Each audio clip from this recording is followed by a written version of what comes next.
nuestras Biblias entonces en el libro de Juan capítulo 5 y confirmación de Dios en este mensaje que yo, sin ponerme de acuerdo con el hermano que hizo la iniciación del culto, y él habló, Mario, que habló de Juan 5:39, y ese precisamente es el texto que vamos a estar tratando esta noche. Juan 5:39. Dicen amén cuando lo tengan. Dice la palabra: escudriñad las escrituras, porque a vosotros os parece que en ellas tenéis la vida eterna, y ellas son las que dan testimonio de mí, y no queréis venir a mí para que tengáis vida. Padre, te damos gracias. Gracias por esta tu palabra, que es viva y eficaz y más cortante que toda espada de doble filo. Te rogamos en esta hora, Señor, que nos hables al corazón, que tu bendita palabra penetre a lo más profundo y nos des la enseñanza para esta hora, porque nuestras almas lo necesitan. Gracias te damos por todo, Señor, en el nombre maravilloso de Jesús. Y su pueblo dice amén. Bendito Dios. Pueden sentarse. Esta palabra en Juan capítulo 5 versículo 39: escudriñad las escrituras, porque a vosotros parece que en ellas tenéis la vida eterna, y ellas son las que dan testimonio de mí, y no queréis venir a mí para que tengáis vida. De modo que hay tres aspectos que se reúnen en una misma oración. Tres aspectos que lo hemos querido dividir de una manera especial para poderlo entender de una manera mejor. Por tanto, dice aquí que la primera parte que vamos a expresar es escudriñar las escrituras. Fíjense que escudriñar no quiere decir leer las escrituras, mirar las escrituras, sino que ya es algo diferente. Escudriñar se trata de examinar, de inquirir, de averiguar cuidadosamente algo y sus circunstancias por las cuales fueron escritas. Escudriñar está en un verbo transitivo que significa examinar, observar con sumo cuidado, revisar cuidadosamente con el fin de comprender a todos los detalles que se están exponiendo. ¿Cuántos dicen amén? Pero escudriñar significa meditar, profundizar y investigar, por lo cual se requiere diligencia. No podemos hacer a priori, no podemos estar leyendo o escudriñando y estar atendiendo a otras cosas, sino ser diligente en lo que estamos haciendo, para que de esta manera podamos recibir lo que el Señor nos está diciendo. Lo que el Señor nos está diciendo, impresionarlo y escanearlo. Lo escaneamos en nuestra mente y lo llevamos a nuestros corazones. Qué bien. Bendito sea el Señor.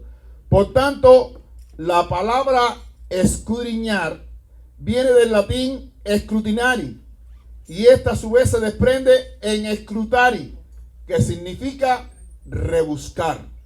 Seguir buscando y seguir leyendo. Y escudriñar no es que leamos un pasaje, sino que también veamos el asunto que queremos tratar, verlo antes, los versículos antes y los versículos posteriores, porque todos a su vez nos va dando luz de lo que la enseñanza de la palabra nos quiere traer a nuestras vidas.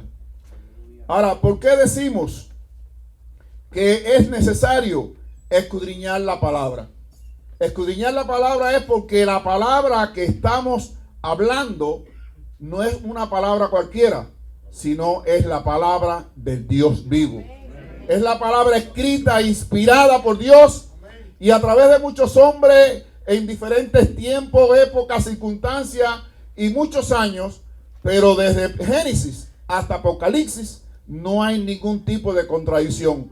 Lleva un solo hilo, una sola conexión, que no es más la revelación de Dios al hombre para que conozcamos nuestra condición y podamos saber que en Él todavía tenemos salvación a pesar de que somos pecadores. ¿Cuántos dicen amén? Por tanto, es necesario que podamos, hermanos, estar buscando cada día el poder escudriñar la palabra. Porque hubo un sabio que en un momento dijo: todo hombre tiene un vacío en su corazón y solo Dios lo puede llenar. Y eso usted lo ve en la vida práctica.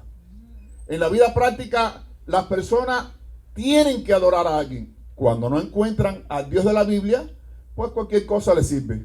Un muñeco, un palo, la luna, el sol, las estrellas, los árboles, cualquier cosa.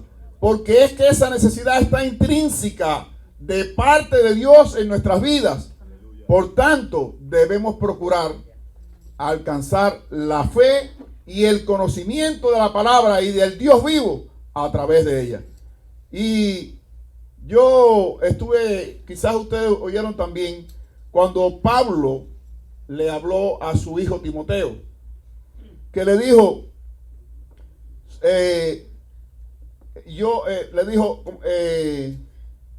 entonces acuérdate de ti mismo, de la fe no fingida de tu abuela Loida y de tu madre Eunice.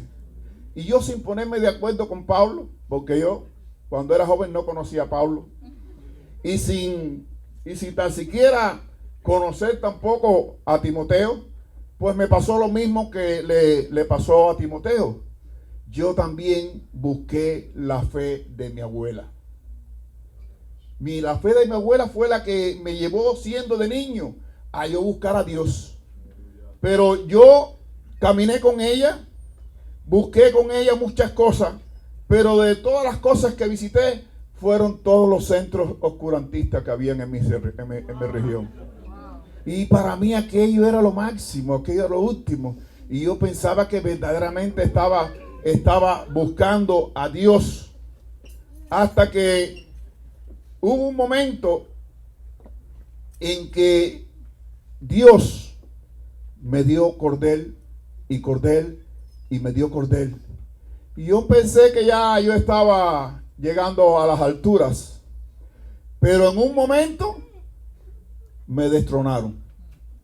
Caí y entonces fue que pude conocer que había un Dios verdadero.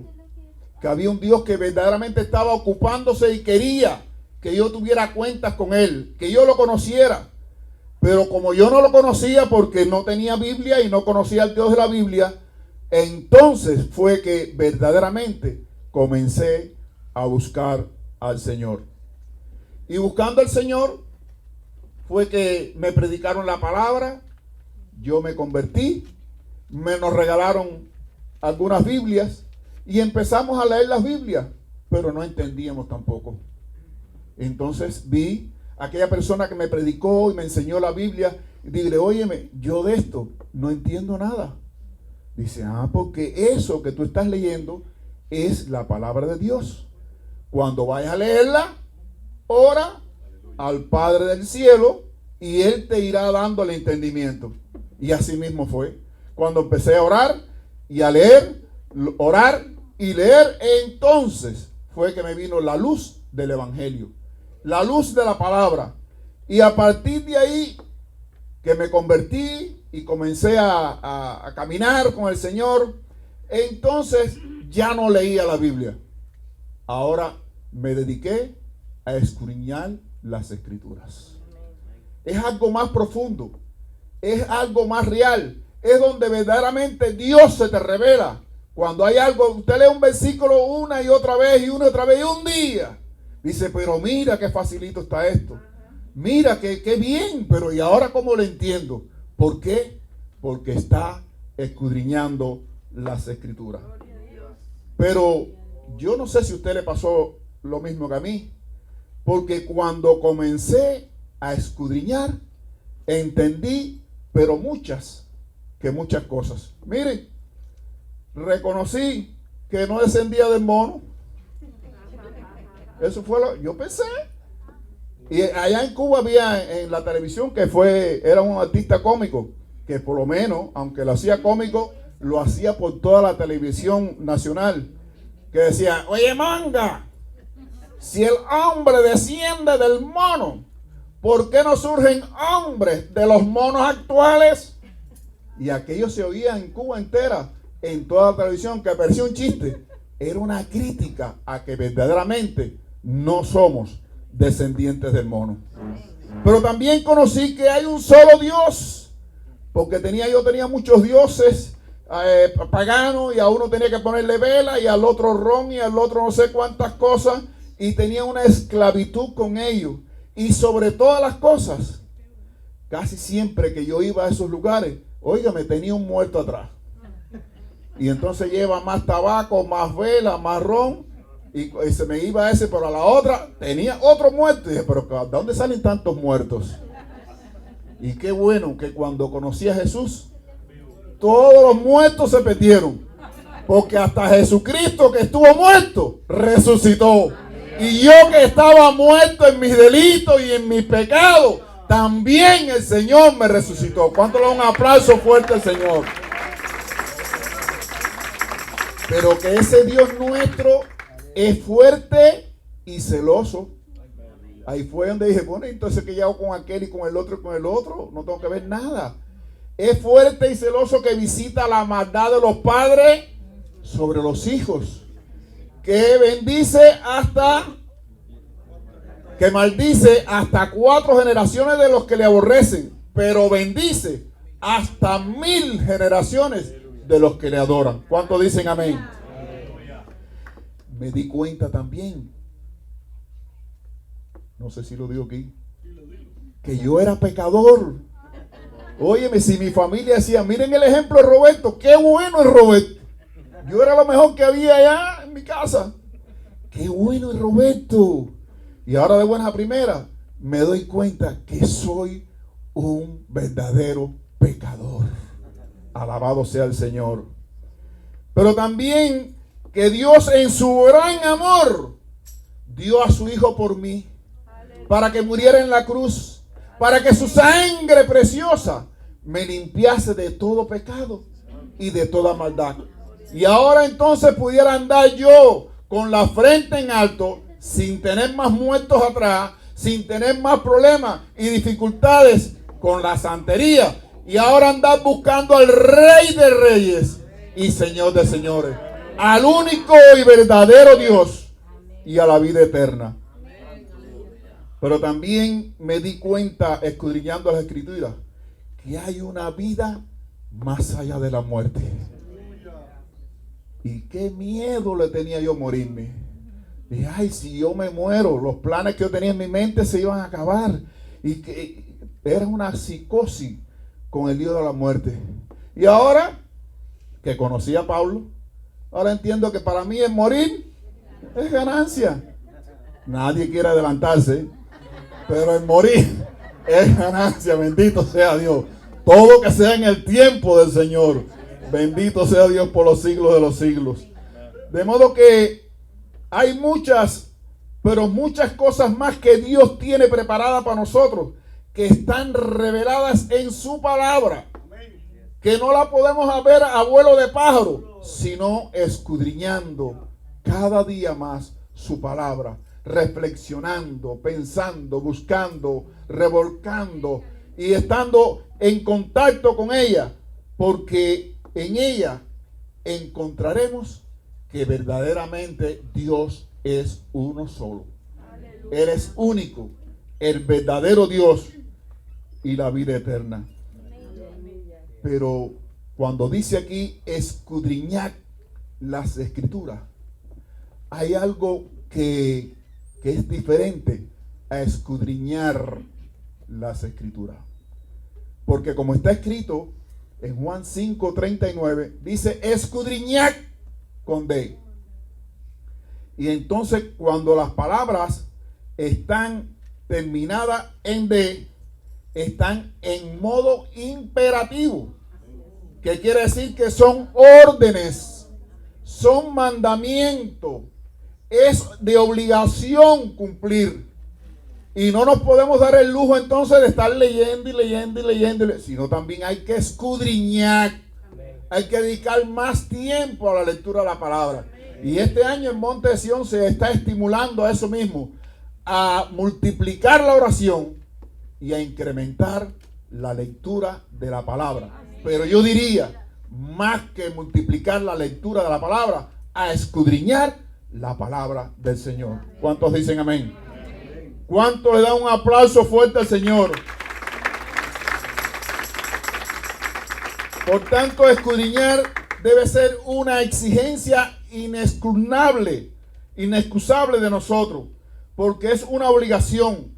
Y en la Biblia hay muchas palabras que están en modo imperativo. No sé si usted alguna vez oyó decir, y hacer discípulos a todas las naciones. Y predicar el evangelio. Buscad y hallaréis. Orad sin cesar. Velad. Y todas estas palabras en modo imperativo no nos están haciendo una exhortación ni una invitación. Son mandatos de Dios para nuestras vidas. ¿Cuántos dicen amén? Y es por eso que cuando la Biblia, cuando este versículo dice escudriñad las escrituras, es necesario que tú y yo entendamos la necesidad que tenemos cada uno de cada día entrar a la profundidad del conocimiento de Dios, de entrar a la profundidad de la palabra, escudriñando mañana, tarde, día, noche, en el momento que usted tenga, entrar a lo profundo de Dios, para que entonces usted pueda tener un mayor conocimiento de lo que Dios quiere hacer con su vida. Su vida para Dios es importante. No solo su vida, sino lo que usted puede hacer con su vida en las manos del Señor. ¿Cuántos dicen amén? Esa es la primera parte en la cual hemos dividido el versículo entre escudriñar las escrituras.